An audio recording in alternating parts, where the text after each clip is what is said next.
All right. We were discussing the principle of superposition of waves. In that, what we have seen when two waves are moving in the medium and interacting with each other at any point, then what we get displacement will be according to superposition. Displacement will be the vector sum of individual displacement of the two pulses. If they are vibrating upward, we can call it in the same, we see they are vibrating in same direction, so they will be added up. Displacements are upward, so yeah, but when they interact, displacement will be added up. This is called constructive superposition. Resultant displacement y will be y1 plus y2, and also they will be just reappearing. This pulse after interaction, the pulse will continue to move as they were moving before the interaction, and they will appear like this. One will be appearing like this. This one will reach here. This one will reach here. Okay. And if they are vibrating in opposite directions, out of phase, we call by 180 degree. So we call it destructive superposition, because net displacement will be reduced. इतना displacement है because इसका इतना था और इसका इतना, तो दोनों opposite है, तो net will be reduced one. That is called destructive superposition, and they will again reappear. यहाँ पर this pulse will come this side और ऊपर वाली ये इधर आ जाएगी. They have the kinetic energy, because of that they will continue to move. यहाँ पर जो है they are interacting, after that they are reappearing again. Clear this one? Now for example, suppose both are of equal magnitude, है ना? Equal magnitude क्या है and opposite direction में vibration है, तो क्या होगा देखो, they are interacting here इस पॉइंट पर, तो दोनों का इक्वल मैग्नीट्यूड था, y ऊपर नीचे भी डिस्प्लेसमेंट, तो net displacement will be zero. तो यहाँ पर potential energy will be zero because all the particles are at mean position. Rope है, suppose this is nothing but a rope, या फिर वाटर सरफेस है, एनीथिंग कैन बी देयर. तो particles are at mean position, potential energy is zero, but they are in continuous motion, they are moving left and right, so kinetic energy is not zero, and therefore they are reappearing again. Kinetic energy अगर zero हो जाएगी तो रुक जाएंगी वहीं पर, because of their kinetic energy they will reappear again. तो यहाँ पर at this particular moment potential energy has become zero, only kinetic energy was there, and again because of that reappearance of these pulses, यहाँ पर जो particles हैं इनके पास potential energy भी है, because they are away from the mean position and moving, and wave is moving also, तो kinetic energy भी है wave में. Got it? So this question was asked somewhere in competitive examination. So what is the status of kinetic and potential when they interact with each other? Clear so far? Okay. Yes, sir. So now we'll see reflection of waves from the rigid and flexible ends.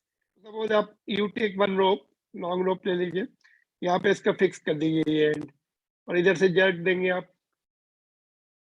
तो ये pulse यहाँ पर आने के बाद जब यहाँ पहुंच जाएगी तो क्या होगा, the pulse will pull this tied end upward, but this it is rigid end, so this end will pull the pulse down. तो pulse यहाँ से invert हो जाएगी ऐसे, half wave will invert and will go like this.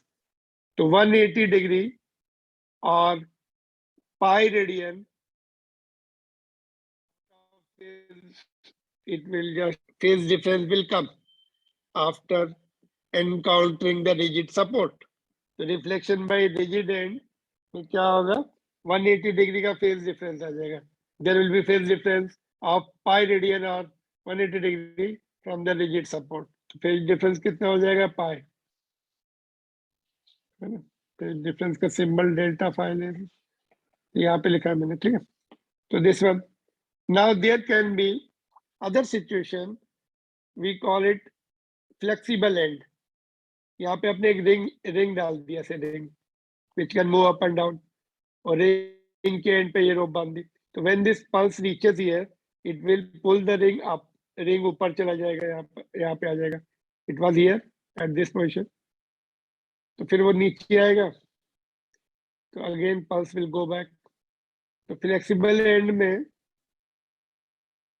In flexible end the pulse will not invert, so phase difference will be zero, no phase difference from the flexible support, or we call it open boundary also. Flexible support को open boundary भी बोलते हैं, got it? Flexible support, just let me write again, no phase difference from flexible support.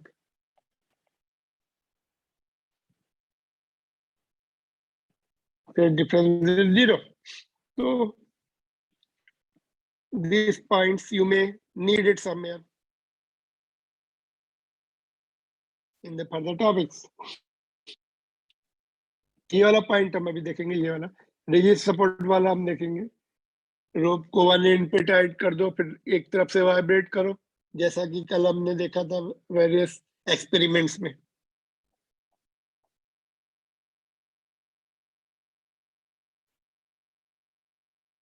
There can be short question. How much will be the phase difference when the pulse or wave returns from the rigid supports? तो 180 degree का, and flexible support से जब वापस आएगी तो no phase difference, जैसी गई थी वैसी आई, ऐसी गई थी, सिमिलर सेम में it is returning, direction change हो गई बस। अगर इधर जाते समय उसमें omega t minus, wave equation क्या है, ओमेगा टी माइनस के एक्स, तो इधर प्लस हो जाएगा, ओमेगा टी प्लस के एक्स, जब उसकी इक्वेशन लिखेंगे हम।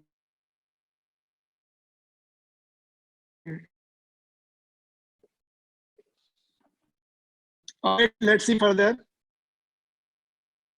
Next topic is the standing waves or stationary waves. So let's see what are these waves.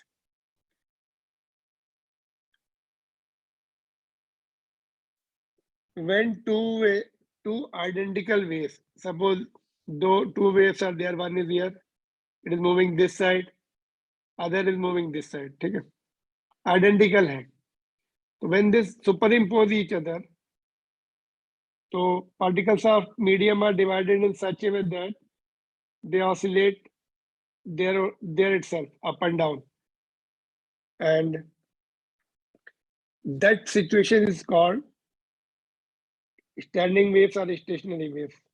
So that's what I have written here. If two identical waves moving in the opposite direction superimpose each other, then standing waves are formed.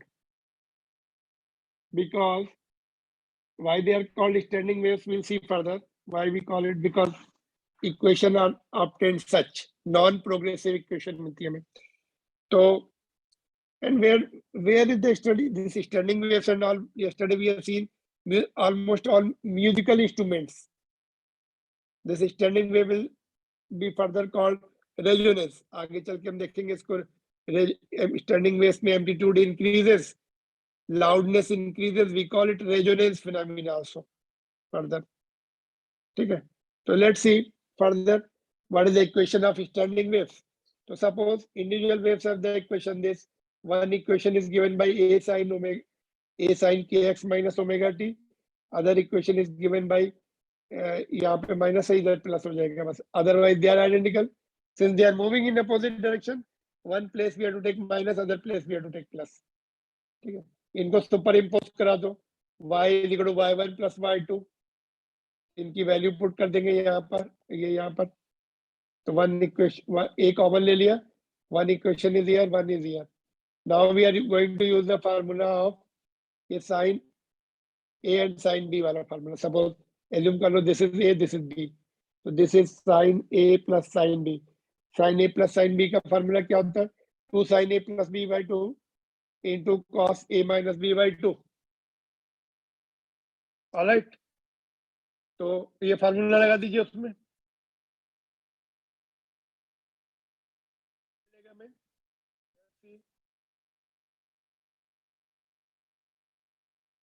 एक minute, या तो what formula we get here, क्या relation इसमें देखो, 2a तो already है, 2a हो गया, sin a प्लस b, तो ये और ये प्लस हो जाएंगे, ओमेगा टी कैंसिल हो जाएगा, 2kx/2, तो 2 भी कैंसिल हो जाएगा, तो sin kx बचेगा।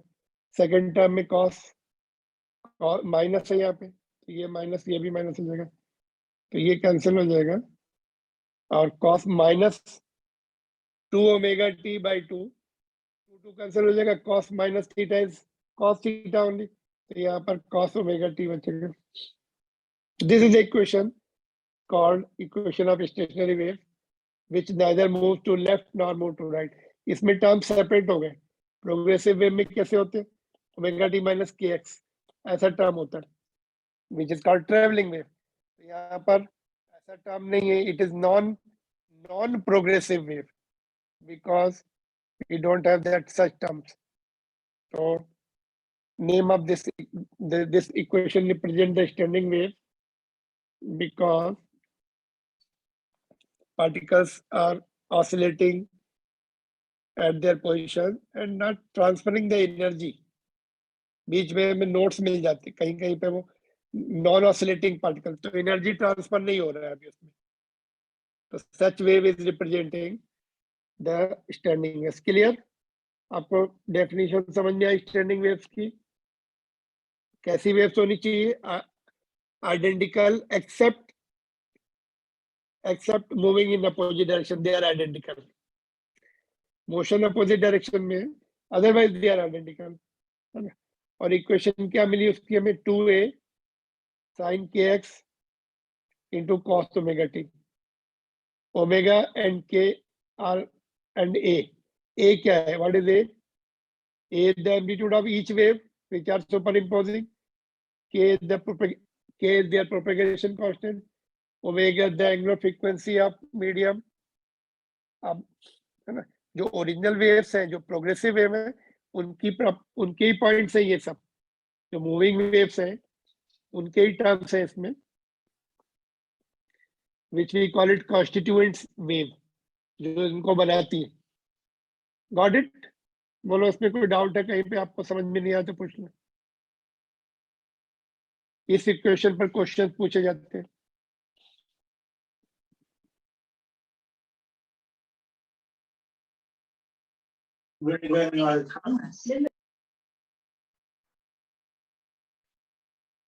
क्लियर और नॉट? Yes, sir.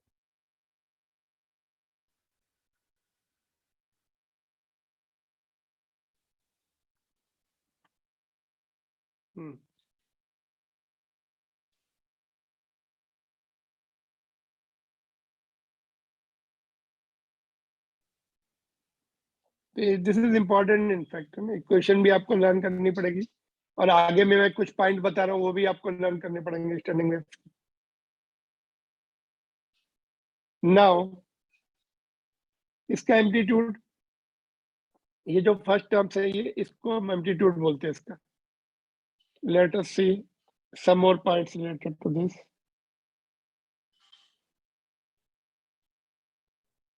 इसको हम ऐसे भी लिख सकते हैं, कैन यू सी?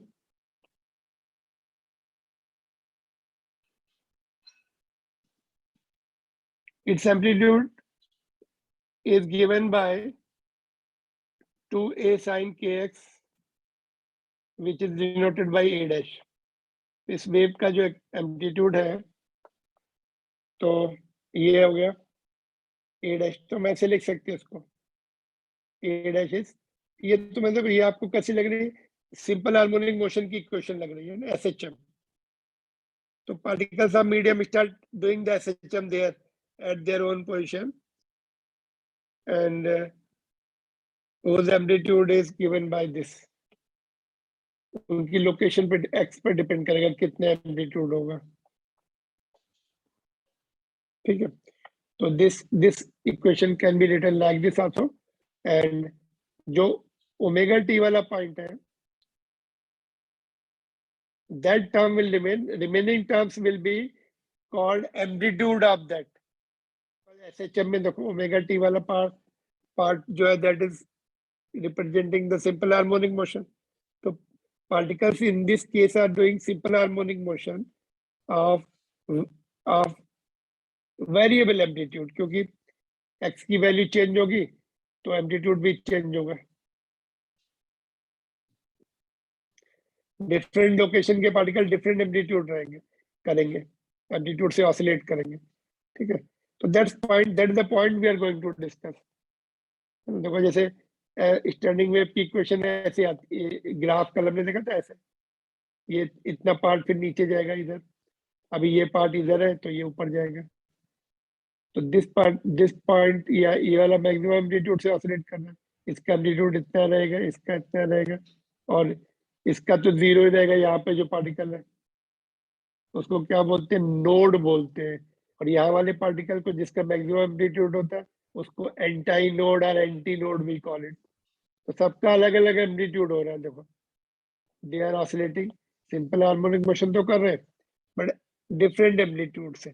उसी का हम डिस्कस करने वाले हैं. एंटी नोड किसको बोलते हैं, नोड्स किसको बोलते हैं. Now amplitude will be minimum.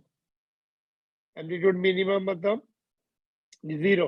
Amplitude depends किस पे कर रहा है, देखो एम्पलीट्यूड किस पे डिपेंड कर रहा है, 2a cos नहीं साइन के एक्स पे, साइन के एक्स पे, ये तो कांस्टेंट है. तो साइन के x will be the deciding factor for amplitude. तो मिनिमम एम्पलीट्यूड के लिए, ठीक है, जीरो एम्पलीट्यूड के लिए साइन वाला फंक्शन जीरो हो जाए. साइन का जीरो फंक्शन कब होता है, जब थीटा जीरो हो या पाई हो या 2 पाई हो या 3 पाई हो. साइक्लिक है नहीं, हार्मोनिक फंक्शन है ना, रिपीट होगा. जीरो पर साइन का फंक्शन जीरो हो जाता है, 180 पर भी जीरो हो जाता है साइन का फंक्शन, होता कि नहीं होता. तो amplitude will be minimum when value of sin kx is equal to 0. Sorry, in other words, value of kx की वैल्यू या तो जीरो हो तब साइन का फंक्शन जीरो होगा, या kx की वैल्यू पाए हो, kx is equal to theta only. मतलब थीटा की, इसको थीटा मान लो थोड़ी देर के लिए, तो थीटा की वैल्यू जीरो पर साइन जाता है, थीटा की वैल्यू पाई पर जीरो हो जाता है, 2 पाई पर 3 पाई, है ना. तो in other words, if kx has this value, sin function will be 0. But k is what? 2 pi by lambda. K की वैल्यू क्या होती? K is the propagation constant, that is 2 pi by lambda. Right side में ये लिखा, ठीक है. तो पाई पाई तो सब में कैंसिल हो गया, इधर लेफ्ट साइड में भी है, राइट साइड में भी है, और ये टर्म्स को हम इधर भेज देंगे. ये पहला तो जीरो, तो जीरो आ जाएगा. दूसरे में क्या आएगा, लैम्डा इधर आ जाएगा और 2 नीचे आ जाएगा, तो lambda by 2. Are you getting this solving कैसे किया, पाए तो कैंसिल कर दो पहले, और लैम्डा बाई 2 बाई लैम्डा को उधर भेज देंगे, तो it will become lambda by 2.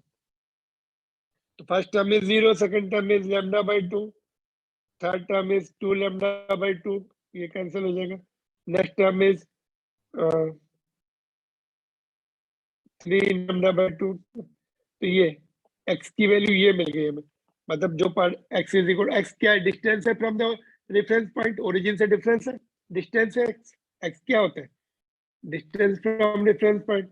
तो जीरो पर, ओरिजिन पर एम्पलीट्यूड जीरो होगा, फिर लैम्डा बाई 2 पर एम्पलीट्यूड जीरो होगा, वहां के पार्टिकल ऑसिलेट नहीं करेंगे. फिर जो डिस्टेंस लैम्डा पर है वो भी ऑसिलेट नहीं करेंगे, उनका भी एम्पलीट्यूड जीरो होगा.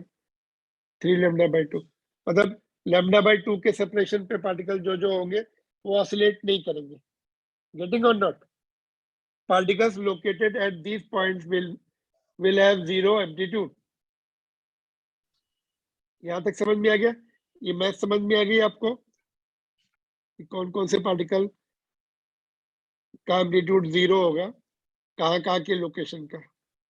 डायग्राम में बताओ, यहाँ वाला देखो, एक ये वाला पार्टिकल का जीरो हो जाएगा, फिर उससे लैम्डा बाई 2 दूरी पर जो होगा उसका भी एम्पलीट्यूड जीरो होगा, ये ऑसिलेट नहीं करेगा.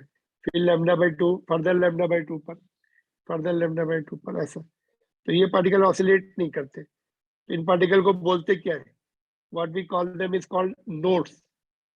Nodes का symbol ले रहे हैं, points of zero amplitude. ये जो points है, points of zero amplitude are called nodes, and distance between two successive node. कोई भी difference ले लो, इन दोनों का difference ले लो, lambda by 2 minus 0, तो lambda by 2 दूरी पर होंगे nodes. तो nodes क्या होते हैं?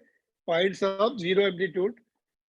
It means particles those which are not vibrating at all. ऐसा समझ लो, उनको लॉक कर दिया गया. उन पार्टिकल्स को क्या बोलते हैं? Nodes. No vibrations, no oscillations of that kind,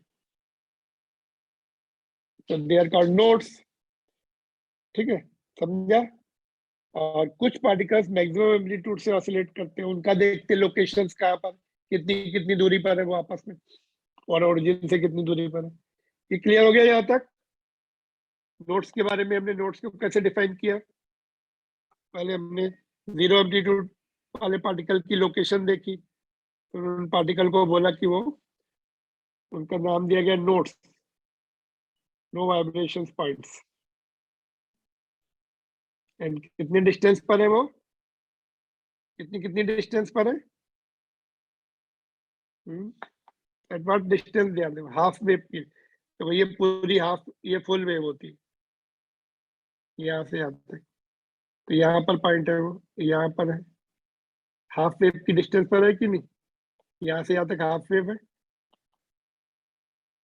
are you there और not? Yes, sir. Yes. No response coming. हाँ, क्लियर? नोट समझ में आ गए. और दूसरे पार्टिकल देखते हैं अभी, मैक्सिमम एम्पलीट्यूड वाले. Amplitude will be maximum if value of sin kx is plus minus 1, दोनों तरफ, ऊपर, इधर या इधर. और in other words kx is equal to, kx कितना होगा प्लस माइनस 1 के लिए? पहला प्लस 1 कब मिलेगा? पाई बाय 2 पर. माइनस 1 कब मिलेगा? 3 पाई बाय 2 पर. फिर नेक्स्ट प्लस 1 मिल जाएगा 5 पाई बाय 2 पर. ये odd integral multiple of pi by 2. Pi by 2 के मल्टीपल में होंगे बट ऑड नंबर्स, 1, 3, 5, है ना. एक बार प्लस मिलता जाएगा, एक बार माइनस. तो मैं यहाँ पर मैक्सिमम एम्पलीट्यूड की बात हो रही है. मैक्सिमम एम्पलीट्यूड मतलब दोनों तरफ लेना पड़ेगा. पार्टिकल अगर ऊपर गया यहाँ तो नीचे भी आएगा वो, इसलिए माइनस भी लिया हमने साथ में, है ना. तो ये तो प्लस माइनस 1 हो जाएगा. तो 2a के साथ है, तो एम्पलीट्यूड कितना हो जाएगा? 2a ऊपर या 2a नीचे? हमने 2a लिखा है, या फिर माइनस नीचे आ गया तो माइनस 2a.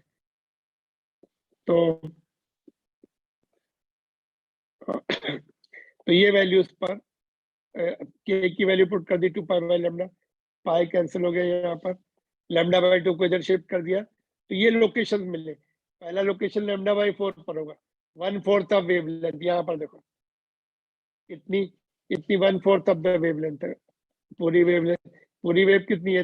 वेवलेंथ इतनी है, ये लैम्डा होती 1 वेव, उसका 1/4 पर पहली लोकेशन. फिर 3/4, है ना. यहाँ कहीं पे ये वाला पॉइंट मिलेगा, ये, है ना. ये लैम्डा बाय 4 हो गया इतना. ये 3 लैम्डा बाय 4, ऐसे तो ऑड नंबर 5 लैम्डा बाय 4. इस लोकेशंस पे जो पार्टिकल होंगे they will have maximum amplitude, and particle at this location will have maximum amplitude. इनको क्या बोलते हैं? एंटी नोड्स और एंटी नोड्स. तो इसको हमने AN सिंबल दिया है. Why did we give A? अपनी टेक्स्ट बुक में A हमने इसलिए नहीं दिया कि एम्पलीट्यूड भी तो A है ना, इंडिविजुअल वेव्स का एम्पलीट्यूड भी A है. थोड़ा सा चेंज कर दिया, मैंने AN कर दिया. तो यहाँ पर ये पार्टिकल हाईएस्ट पॉइंट पर they will have maximum amplitude. So antinodes are those points at which amplitude is maximum. Those points of the medium at which amplitude is maximum are called antinodes. And distance between two successive antinodes. इन दोनों का difference देखो, 3 lambda by 4 minus lambda by 4, 2 lambda by 4, lambda by 2. इनका difference भी lambda by 2 ही है. Notes भी lambda by 2 पर है, anti notes भी लैम्डा बाय 2 पर है. तो हाफ वेव लेंथ के डिस्टेंस पर है. तो कितनी डिस्टेंस पर है? हाफ ऑफ द वेवलेंथ की डिस्टेंस पर है। समझ में आया? एंटी नोड्स और नोड्स क्या होते हैं? नीचे मैंने डायग्राम बनाया हुआ था।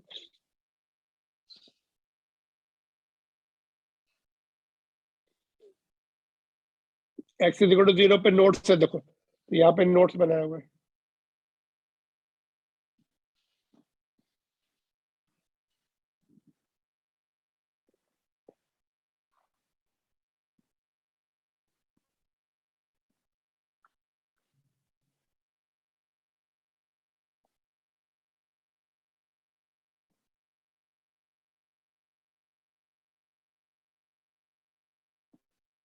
Can you see it? Any doubt is there? If you can ask.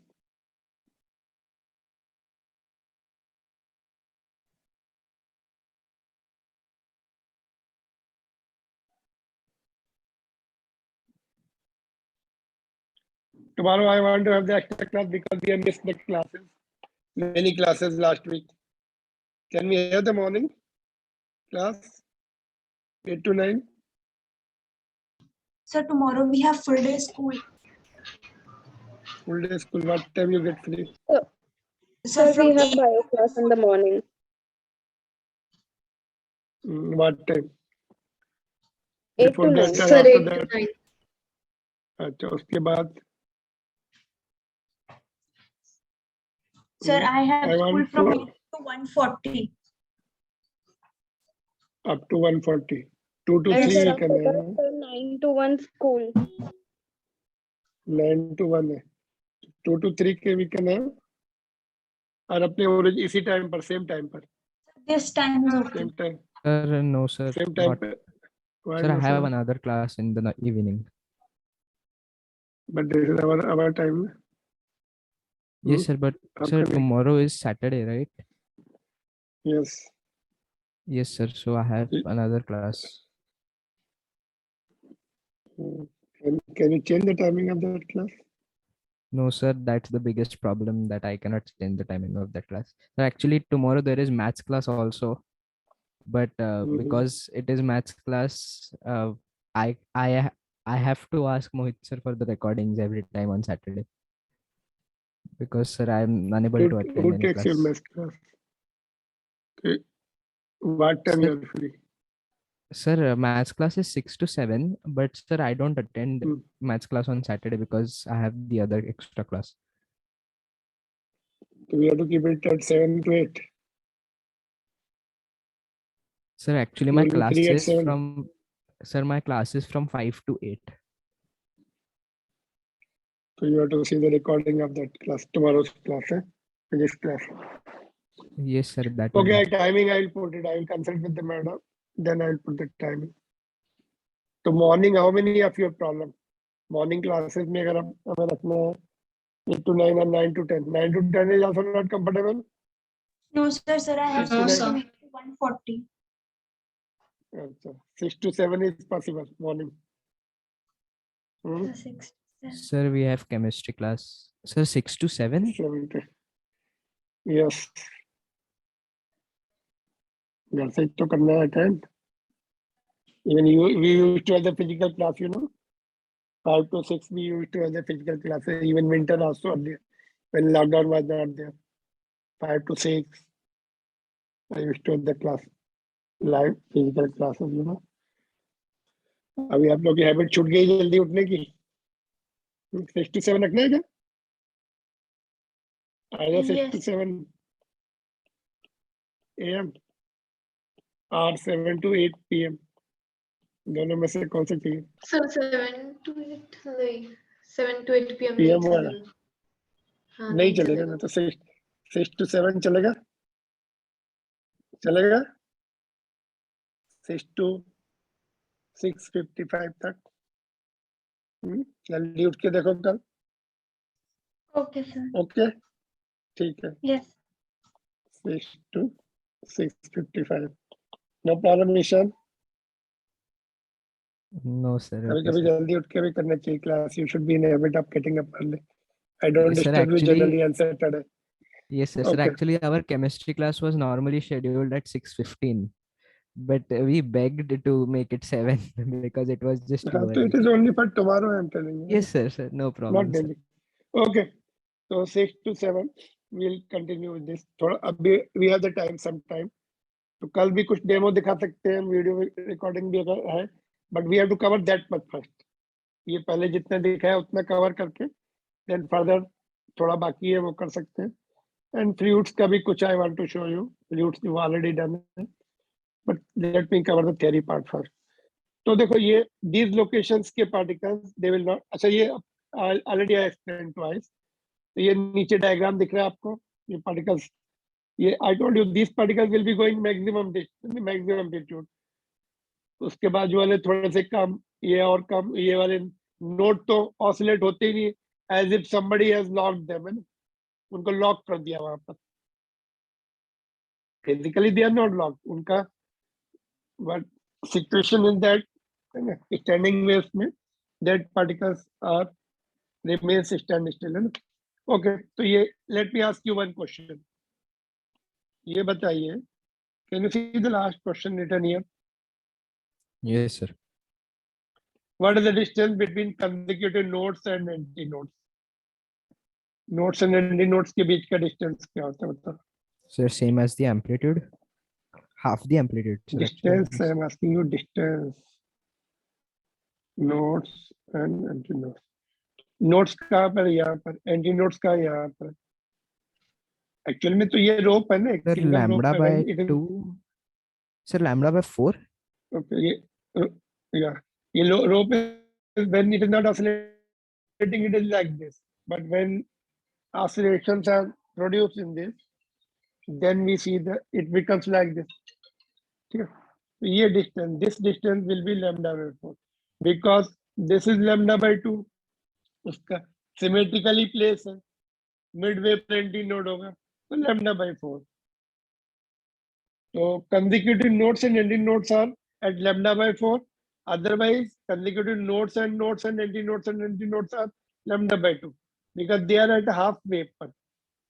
ये तो ये वाला भी half wave पर है और ये भी half wave पर, तो lambda by 2 पर है. Anti-nodes and anti-nodes. One more point I will tell you. एक और पॉइंट बोलो, बताओ उसमें. हाँ, यहाँ तक ओके हो गया.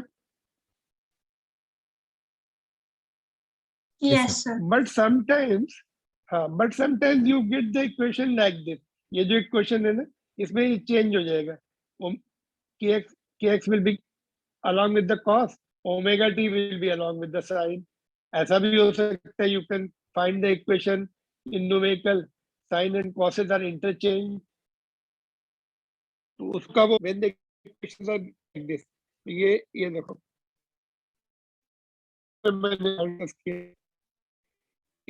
मैंने और kx बार में here also.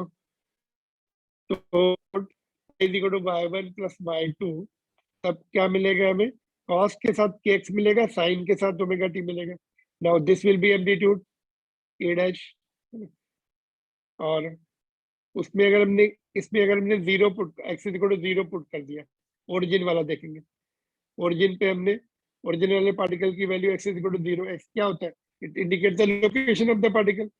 तो cos की वैल्यू तो 1 हो जाएगी. तो ओरिजिन वाला पार्टिकल मैक्सिमम एम्पलीट्यूड पे रहेगा, एंटी नोड बनेगा. ओरिजिन वाले के पार्टिकल का एंटी नोड बनेगा.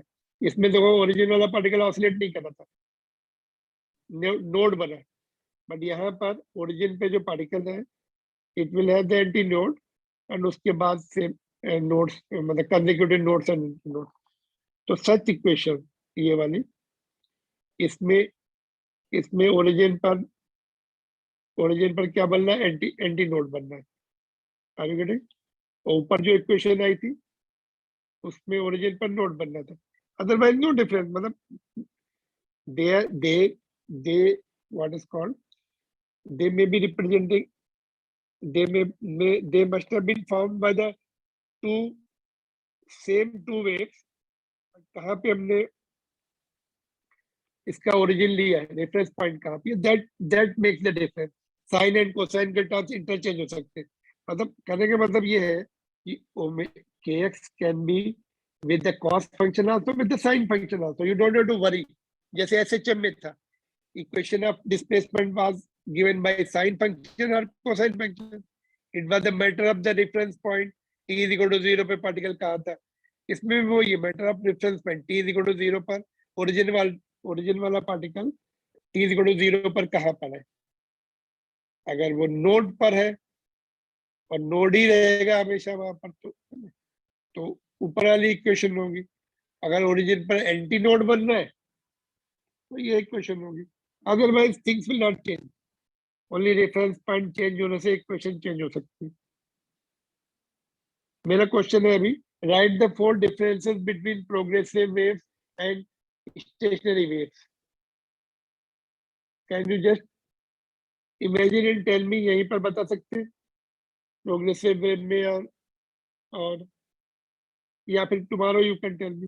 तो ये कल डिस्कस करेंगे मॉर्निंग में. You think about that. Any 4 differences you can give me. एक तो एम्पलीट्यूड ही चेंज हो रहा है ना. इसकी एम्पलीट्यूड जो है डिफरेंट एम्पलीट्यूड. ये ओरिजिन वाला पार्टिकल 2 एम्पलीट्यूड है, नोड वाला पार्टिकल का 0 एम्पलीट्यूड है. प्रोग्रेसिव वेव में all particle goes up to the A. सभी पार्टिकल का एम्पलीट्यूड ए होता है, फिर माइनस ए भी होता है. इसमें एम्पलीट्यूड्स आर वेरिएबल. मीडियम के particles are having different amplitudes. One of the difference is this. ठीक है. So this point we can discuss.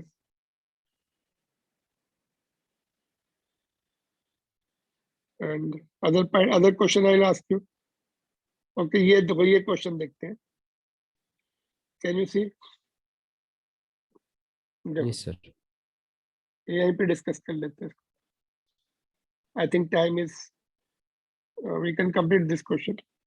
देखो ये they have given you 3 waves. 2 waves with the same amplitude and wavelength interfere in 3 different situations to produce the resultant waves with the following equations.